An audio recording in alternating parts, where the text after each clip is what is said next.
इस फोटो को देखिए 1 मिनट के लिए। किसकी यूनिफॉर्म आपको ज्यादा अट्रैक्टिव लग रही है? इन दोनों में से कौन ज्यादा अच्छा लग रहा है? थोड़े कॉन्टेक्स्ट के लिए बता दूं, ये सेकेंड वर्ल्ड वॉर की फोटो है, जून 1940 की। और लेफ्ट साइड पे आपको दिखाई पड़ रहे हैं जर्मन कमांडर अर्विन रॉमल, और राइट साइड पे है एक ब्रिटिश कमांडर विक्टर फॉर्च्यून। और सिचुएशन ये है कि विक्टर फॉर्च्यून ने अपने 51st डिवीजन को रॉमल के 7th पैंजर के सामने सरेंडर किया है।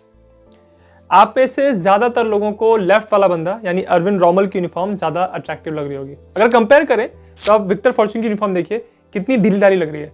उसके आप अगर कफ देखें तो आधे हाथ को कवर कर रहे हैं, और उसकी बटन खुली हुई है, और यूनिफॉर्म पे कहीं भी कोई डेकोरेशन नहीं है, कोई मेडल, कुछ भी नहीं है। तो अगर ओवरऑल देखें तो विक्टर फॉर्च्यून एक नॉर्मल सा सिपाही लग रहा है। पर अगर वही आप कंपेयर करो अर्विन रॉमल की यूनिफॉर्म देखो, तो वहां पे आपको बहुत सारी चीजें नजर आएंगी। पहली चीज की यूनिफॉर्म पूरी टाइट है। उसके साथ अर्विन रॉमल का पोस्चर देखिए, एकदम सीधा खड़ा है वो, और उसकी नजर में एक गौरव नजर आ रहा है। उसकी टोपी के ऊपर कैप, कॉलर, चेस्ट, तीनों जगह पे सिंबल्स लगे हैं, इंसिग्निया लगा है। उसके साथ उसका बेल्ट बिल्कुल बीच में टाइट बंधा हुआ है, और कॉलर ऊपर तक बंद है, कुछ शर्ट नजर नहीं आ रहा है, जिसकी वजह से जो उसकी यूनिफॉर्म है उससे एक अलग सा एक ऑरा आ रहा है, जिसकी वजह से कोई भी इंसान, हम तो बहुत बारीकी से देख रहे हैं उसको, एक एक चीज कंपेयर कर रहे हैं, बट अगर आप उस फोटो को सिर्फ 5 सेकंड के लिए देखो तो आपको साफ पता चल जाएगा कि कौन इस फोटो में विजेता है और किसने सरेंडर किया है।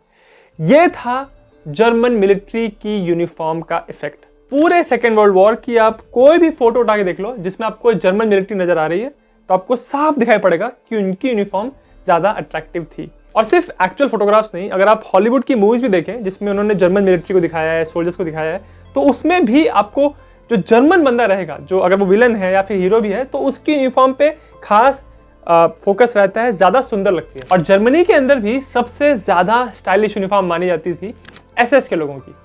अब अगर देखा जाए तो एसएस की बहुत रेपुटेशन खराब है, बहुत बदनाम है वो लोग, क्योंकि ये वही सोल्जर्स थे जिन्होंने कॉन्सेंट्रेशन कैंप चलाए थे और ज्यूज को पकड़ पकड़ के मारा था। बट फिर भी आज भी अगर आप देखो तो वर्ल्ड वॉर 2 की यूनिफॉर्म्स की अगर बात करते हैं तो सबसे ज्यादा जर्मन मिलिट्री की, और उसमें भी एसएस की यूनिफॉर्म्स की सबसे ज्यादा तारीफ होती है। हालांकि बहुत बदनाम थे वो लोग, पर उनकी यूनिफॉर्म का एक अलग ही दर्जा है। ये समझने के लिए हमको थोड़ा पीछे आना पड़ेगा और जानना पड़ेगा कि एग्जैक्टली एसएस है क्या। कहानी शुरू होती है साल 1918 से। ये वो टाइम था जब फर्स्ट वर्ल्ड वॉर खत्म हो चुका है और जर्मनी की हार हो चुकी है। अब जब वर्ल्ड वॉर 1 खत्म हुआ और 1919 में जब वर्साई में ट्रीटी हुई, उसमें जर्मनी को बताया गया कि सारी जो मिस्टेक्स हैं वर्ल्ड वॉर 1 में जो हुई है, जो लड़ाई हुई, जो नुकसान हुआ, उस सब के जिम्मेदार तुम ही हो।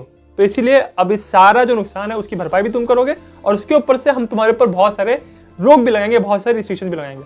अब आप देखो, जर्मनी के जो लोग थे वो बहुत गौरव वाले लोग थे, बहुत अहम वाले लोग थे, और इस बर्ताव के साथ उनको अच्छा नहीं लगा। उनको लगा कि पेरिस में जो ट्रीटी हुई है, जो उनके साथ संधि की गई है वर्ल्ड वॉर 1 के बाद, उसमें उनके साथ बहुत बुरा बर्ताव किया गया है, उनकी इंसल्ट की गई है। तो इसी सब टेंशन के दौरान 1920s में जर्मनी में एक नया लीडर उभर के आता है जो लोगों को एक साथ जोड़ लेता है, और लोगों को लगने लगता है कि यही लीडर हमारे देश को इसकी खोई हुई इज्जत वापस दिलाएगा।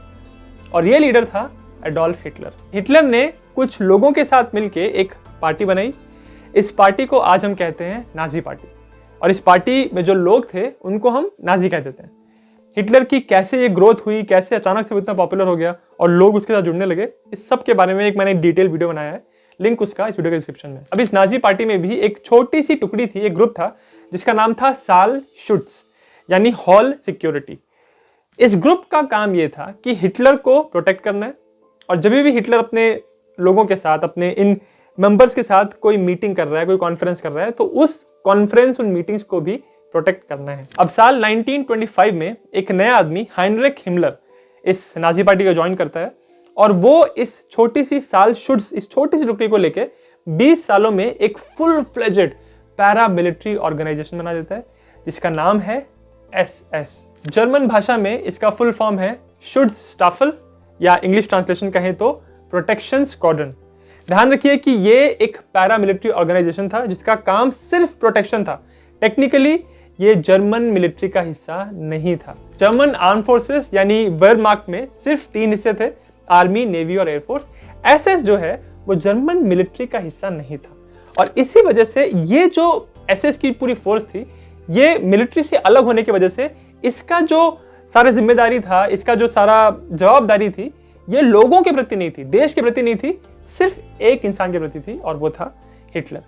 तो आप कह सकते हैं कि वही बात हो गई कि एक आदमी एक देश का डिक्टेटर बन गया और उसने फिर लोगों के पैसे को लेके, लोगों का जो सरकारी पैसा होता है उसको लेके एक पूरी फोर्स बना दी और उसका जिम्मेदार उसने खुद को ठहराया और सारा जो उसका फायदा है, सारा जो उससे काम करवाना है वो सिर्फ हिटलर ही करवाएगा। तो वो जो प्रोटेक्शन फोर्स है उसको लोगों के प्रति उसकी कोई जवाबदारी नहीं है। इसी वजह से एसएस की रेपुटेशन बहुत खराब थी, ना सिर्फ जर्मनी के लोगों के बीच में बट इवन जर्मन मिलिट्री को भी एसएस बहुत पसंद नहीं थे। और वैसे ही एसएस का जो लीडर था हाइनरिक हिमलर, वो भी इस बात को जानता था कि जो मिलिट्री के लोगों की, मिलिट्री के जनरल्स की, उनके ऑफिसर्स की, जिन्होंने वॉर में लड़ाई की है, वॉर हीरोज हैं जो, उनकी जो रेपुटेशन है वो हाइनरिक हिमलर की रेपुटेशन कभी नहीं हो सकती। हिमलर के जो एसएस के सोल्जर्स हैं उनको वो वेयरमार्क वाली रेपुटेशन कभी नहीं मिल सकती। इसी वजह से हिमलर इस बात को अच्छे से जानता था कि उसको अपनी एसएस को मिलिट्री से अलग दिखाना है। वो जनता को बताना चाहता है कि एसएस के जो लोग हैं वो मिलिट्री के नहीं हैं और मिलिट्री से ज्यादा खास हैं और फ्यूरर के ज्यादा करीब हैं। इसी वजह से हाइनरिक हिमलर ने एसएस की वर्दी पे, उनकी यूनिफॉर्म्स पे बहुत ज्यादा ध्यान दिया। अब बात करते हैं एसएस की यूनिफॉर्म के बारे में। बहुत सारे लोग इस बात को मानते हैं कि ये यूनिफॉर्म्स इतनी अट्रैक्टिव इसलिए थी क्योंकि इनको ह्यूगो बॉस ने डिजाइन किया था। आपको ऑलरेडी पता होगा कि ह्यूगो बॉस एक बहुत बड़ा ब्रांड है। आज भी इनके अगर आप शर्ट, पैंट, जूते, परफ्यूम, सूट खरीदने जाओ तो बहुत महंगे पड़ेंगे आपको। तो इसी वजह से लोगों को ऐसा लगता है कि इन्होंने एसएस की यूनिफॉर्म डिजाइन की, इसलिए एसएस की यूनिफॉर्म इतनी अट्रैक्टिव थी। बट ये पूरी तरह सही नहीं है। हालांकि ह्यूगो बॉस एसएस और एसएस की यूनिफॉर्म के साथ जुड़ा तो हुआ है, बट ह्यूगो बॉस ने यूनिफॉर्म्स डिजाइन नहीं की थी। एसएस की यूनिफॉर्म दरअसल एक एसएस के ही बंदे ने डिजाइन की थी जिसका नाम था कार्ल डिबिश और उसके साथ था एक ग्राफिक डिजाइनर वॉल्टर हेक। इन दोनों ने मिलकर ये देखा कि जर्मन मिलिट्री की बहुत खास रेपुटेशन रही है, उनको एक बहुत ही बहादुर ब्रीड माना जाता है और इनकी पूरी हिस्ट्री में जो भी बड़े बड़े योद्धा हुए हैं या फिर इंपॉर्टेंट सोल्जर्स हुए हैं, उनके यूनिफॉर्म से कुछ कुछ चीजें लेके उन्होंने एक नई यूनिफॉर्म बनाई जो नाजी सोल्जर्स को पहनाई जा रही थी। एसएस यूनिफॉर्म के बारे में जो सबसे पहली चीज एकदम से नोटिस होती है वो है कि ये यूनिफॉर्म ब्लैक कलर की है। हालांकि आगे जाके एसएस की यूनिफॉर्म के कलर को काले से हटा के जर्मन मिलिट्री की यूनिफॉर्म के कलर के काफी नजदीक ले आए थे ये लोग, बट ओरिजिनल जो एसएस की काले कलर की यूनिफॉर्म है उसी की सबसे ज्यादा रेपुटेशन है, उसी को सबसे ज्यादा लोग अट्रैक्टिव मानते हैं। इस यूनिफॉर्म में जो आपको सबसे सामने एक चीज नजर आती है, सबसे ऑब्वियस, वो है काले रंग का जैकेट जो दिखने में एक ब्लेजर की तरह लगता है। और क्योंकि ये काले रंग का है तो इसके ऊपर जितने भी डेकोरेशंस हैं, कुछ भी जो चीजें लगी हैं, बटन्स हैं, ये सब कुछ एकदम उभर के आती हैं क्योंकि कॉन्ट्रास्ट इतना अच्छा है। अच्छा, ये जैकेट पूरा ऊपर तक गले के एकदम गले को बंद नहीं करता है, बहुत एक डिस्टेंस तक जाता है और वहां पे फिर लगे हैं कॉलर्स और ये कॉलर्स बहुत बड़े हैं साइज में। और इन दोनों कॉलर्स के ऊपर एक एक इंसिनिया है। एक कॉलर पे तो उस सोल्जर जिसने यूनिफॉर्म पहनी है उसका जो डिवीजन है, जो जिस भी यूनिट से बिलोंग करता है, उसका एक मार्किंग रहेगा। और दूसरे कॉलर पे, राइट कॉलर पे अक्सर ये लोग पहनते थे एसएस का निशान, जिसको सीग र्यून्स भी कहते थे। अब इंटरेस्टिंग बात यह है कि जो एसएस का निशान दिखता है आपको, ये नॉर्डिक कल्चर में सूरज का निशान है। तो नाजी लोग ये मानते थे कि इस निशान को हम लोगों को दिखा के ये बताना चाहते हैं कि जिस बंदे ने ये यूनिफॉर्म पहनी है उसके अंदर सूरज की तपिश है और उसके अंदर वही तेज है और वो हमेशा जीतता है। तो नाजी पार्टी के आइडियाज में ये सीग र्यून्स जो थे, इनको विक्ट्री का निशान माना जाता था। अब एसएस के भी 3 हिस्से थे। सबसे पहला था एलेगेमीन एसएस, यानी एसएस का जो एडमिनिस्ट्रेटिव काम करते थे वो लोग। दूसरा था वॉफन एसएस, ये एसएस का आर्म्ड हिस्सा था, यानी वो लोग जो फौजियों के साथ बैटल फील्ड पे लड़ते थे। इनके पास अपने टैंक्स थे, अपना पूरा मिलिट्री का इक्विपमेंट इन लोगों के पास था। और एसएस का तीसरा डिपार्टमेंट जो सबसे ज्यादा बदनाम था वो था एसएस टोटेनकॉपफरबैंड। ये वो फौजी थे जो नाजी कॉन्सेंट्रेशन कैंप चलाते थे, उनके गार्ड्स थे और इसी वजह से सबसे ज्यादा बदनाम। तो ये जो एसएस के तीनों डिपार्टमेंट्स थे, एलेगेमीन, वॉफन एसएस और टोटेनकॉपफरबैंड, इन तीनों फौजियों के यूनिफॉर्म में एक चीज कॉमन थी कि इनकी जो कैप थी, कैप के ऊपर आपको एक डेथ्स हेड नजर आएगा, यानी इंसान की खोपड़ी, और उस खोपड़ी को ही जर्मन भाषा में टोटेनकॉफ कहते हैं। ये डेथ्स हेड का सिंबल इसलिए टोपी पे लगा था क्योंकि ऐसा माना जाता है कि ये सिंबल डेथ या डेंजर का प्रतीक है। तो अगर किसी फौजी ने, एसएस के फौजी ने इसको अपनी टोपी पे लगाया है, इसका मतलब वो फौजी मौत से नहीं डरता, और अगर आप उसको कैप्चर कर रहे हो तो आपको उसको मारना ही पड़ेगा, उसको आप जिंदा पकड़ भी नहीं सकते। ये रेपुटेशन एसएस के फौजी अपनी यूनिफॉर्म से दिखाने की कोशिश करते थे। और वो जो डेथ्स हेड का सिंबल है वो इतना ज्यादा पॉपुलर हो गया है कि आप आज भी पूरे दुनिया भर की कोई भी मिलिट्री उठा के देख लो, उसमें आपको कहीं ना कहीं कोई ना कोई टुकड़ी ऐसी मिल जाएगी जिन्होंने अपने इक्विपमेंट में, अपनी गन्स के ऊपर, अपनी तोपों के ऊपर या अपनी जीप के ऊपर कहीं ना कहीं वो डेथ्स हेड का सिंबल लगाया ही होगा, क्योंकि उस सिंबल का मतलब है मौत या खतरा। इनफैक्ट आज भी आप कहीं जाओगे तो आपको कहीं बोर्ड नजर आएंगे, उस पर लिखा रहेगा कि 440 वोल्ट का खतरा और नीचे वो डेथ हेड बना रहता है। तो चाहे कोई एसएस का फौजी तीनों में से किसी भी एसएस में हो, उन सब की टोपियों के ऊपर वो डेथ हेड आपको जरूर मिलेगा। बट उसमें भी अगर आपको उस वाले एसएस फौजी को पहचानना है जो कॉन्सेंट्रेशन कैंप्स में काम करते थे, तो उनकी टोपी पे जो डेथ हेड रहेगा वही डेथ हेड आपको उनके राइट कॉलर पे भी मिलेगा। यही एक श्योर शॉर्ट पहचान है उन फौजियों की जो कॉन्सेंट्रेशन कैंप्स में काम करते थे।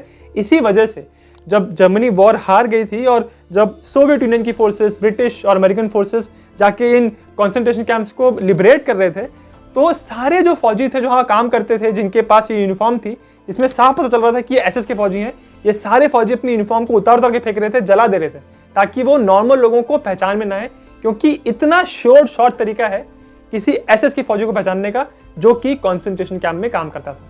इस एसएस की यूनिफॉर्म की ओवरऑल अपील को बढ़ाने के लिए इसमें और भी बहुत सारी चीजें थी, जैसे कि अगर आप एसएस के मॉडल्स को देखोगे तो आपको नजर आएगा कि बूट उनके बहुत ऊंचे हैं और ऑलमोस्ट घुटने तक पहुंच रहे हैं।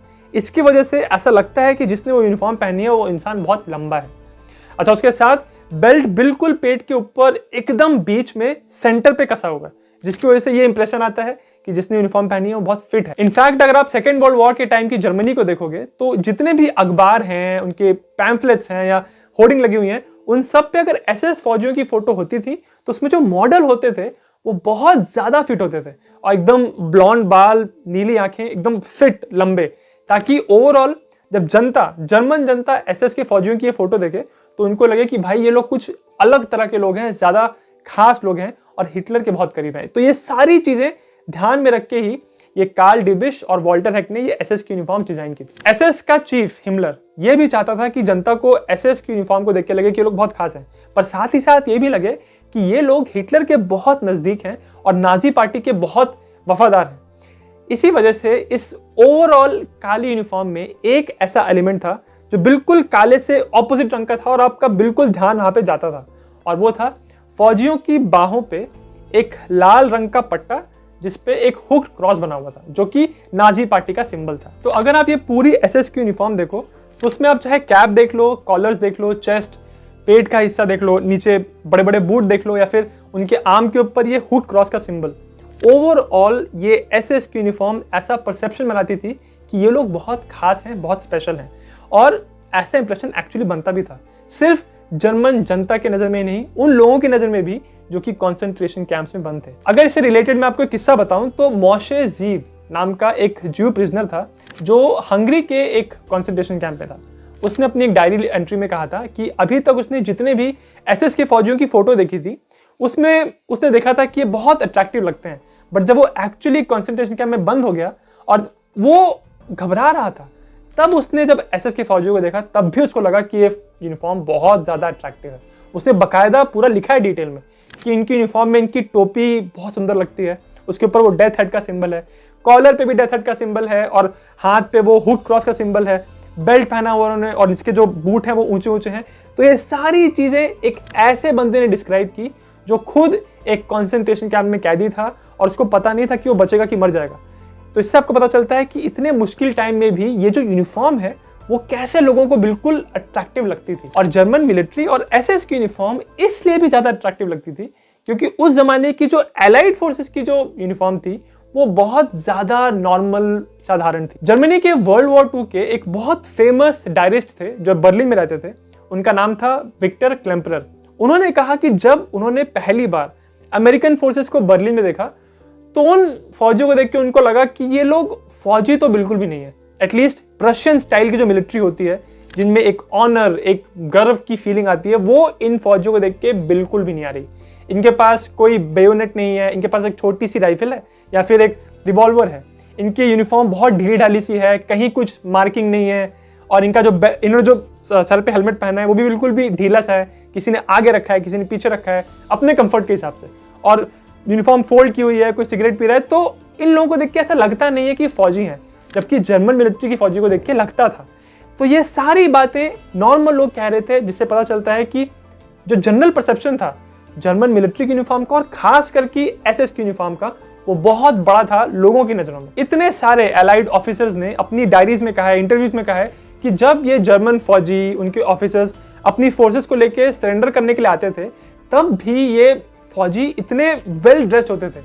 मतलब उनको देख के आपको लगेगा नहीं कि ये लोग सरेंडर करने के लिए आ रहे हैं, क्योंकि उनकी यूनिफॉर्म इतनी साफ सुथरी है, पूरे क्लीन लग रहे हैं, और कितनी मार्किंग्स, कितनी डेकोरेशन है इनकी यूनिफॉर्म के ऊपर। और उनके कंपैरिजन में जब वो अपने आप को देखते थे, अपनी वर्दी को देखते थे, अपने साथियों की वर्दी को देखते थे, तो उनको लगता था कि ये लोग तो हार रहे हैं, बट फिर भी इनमें कितना स्टाइल, कितना टशन है। इसी वजह से ये माना जाता है कि जर्मन मिलिट्री की यूनिफॉर्म और एसएस की यूनिफॉर्म का बहुत बड़ा रोल था, जिसकी वजह से नाजी पार्टी की जो स्ट्रेंथ है, उनका जो प्रोजेक्शन है, वो बहुत बड़ा हुआ पूरी जनता की नजर में और एक्चुअली पूरी दुनिया की नजर में। अगर आपको वीडियो अच्छा लगा तो मेरे चैनल जिज्ञासियम को सब्सक्राइब जरूर करें। अब आपने पूरा वीडियो देख लिया है, तो मैं उम्मीद करता हूं कि आपको एसएस की यूनिफॉर्म की मार्किंग्स अच्छी तरह से समझ में आ गई होंगी। बट एक क्विकली टेस्ट करते हैं कि आपको कितना याद है जो आपने इस वीडियो में देखा। अभी मैं आपको स्क्रीन पे वर्ल्ड वॉर 2 के टाइम के कुछ जर्मन लोगों की वर्दियां दिखाऊंगा, और आपको फिर मुझे कमेंट्स में बताना है कि जो मैंने आपको सारी फोटोज दिखाई उसमें से कौन कौन से लोग एसएस के फौजी थे। यह है फोटो नंबर 1, नंबर 2, नंबर 3, 4, 5, 6।